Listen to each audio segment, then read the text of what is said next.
আল্লাহর কাছে হাজার শুকরিয়া যে আমাদের দেশনেত্রী বেগম খালেদা জিয়া, আমাদের দেশনায়ক তারেক রহমান সাহেব, ইভেন দলের সিনিয়র নেতৃবৃন্দ যে আমাকে ধানের শীষ প্রতীকটা দিয়েছে, এর জন্য প্রথমেই আল্লাহর কাছে হাজার শুকরিয়া জানাই, ইভেন ওদেরকে আমি ধন্যবাদ জানাই।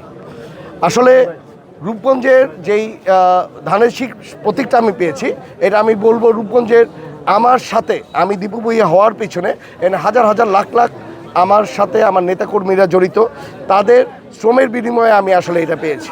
আসলে আমি তাদের এই শ্রমের কখনো আমি এই ঋণটা শোধ করতে পারবো না, যে ওনারা আমার সাথে সবসময় বিগত এত বছর 17 বছর বিভিন্ন হামলা মামলা সবসময় ছিল।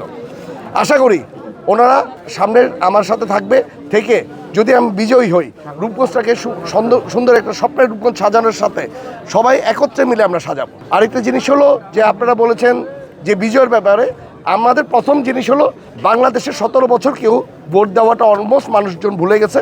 মানুষজন যাতে ভোট কেন্দ্রে যায়, যাতে নতুন জেনারেশন ভোট কেন্দ্রে যায়, আমাদের মা বোনরা যাতে ভোট কেন্দ্রে যায়। আশা করি মানুষজন জানে কাকে দিয়ে স্বপ্ন বাস্তবায়ন করা যাবে রূপগঞ্জের, কাকে দিয়ে রূপগঞ্জের উন্নয়ন করা যাবে।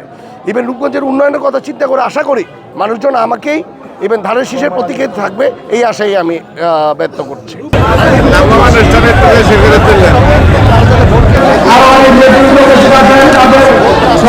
এটা হলো আমার সবচেয়ে বড় আশা রূপগঞ্জবাসীর কাছে, কারণ মানুষ তার ভোট দিয়ে তার পছন্দের মানুষকে আসলে বাছাই করে নিতে হবে।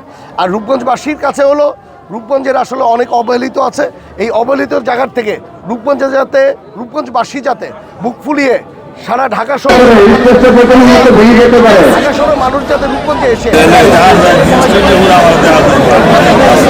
তার বাচ্চাকে ইভেন সে যাতে চিকিৎসার ব্যবস্থা যাতে করতে পারে, এই ধরনের আমি রূপগঞ্জ চাই। রূপগঞ্জটা হবে একটা মডেল রূপগঞ্জ, যেই রূপগঞ্জটাকে মাধ্যমে সারা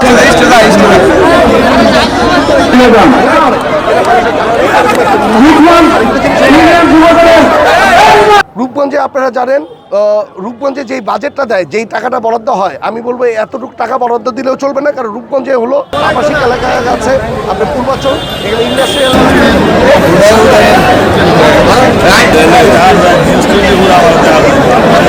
হয় এই পরিমাণ। কারণ রূপগঞ্জে উন্নয়ন করলে আপনার ঢাকার চাপটা কমবে, ঢাকার মানুষ এসে রূপগঞ্জে থাকা শুরু করবে।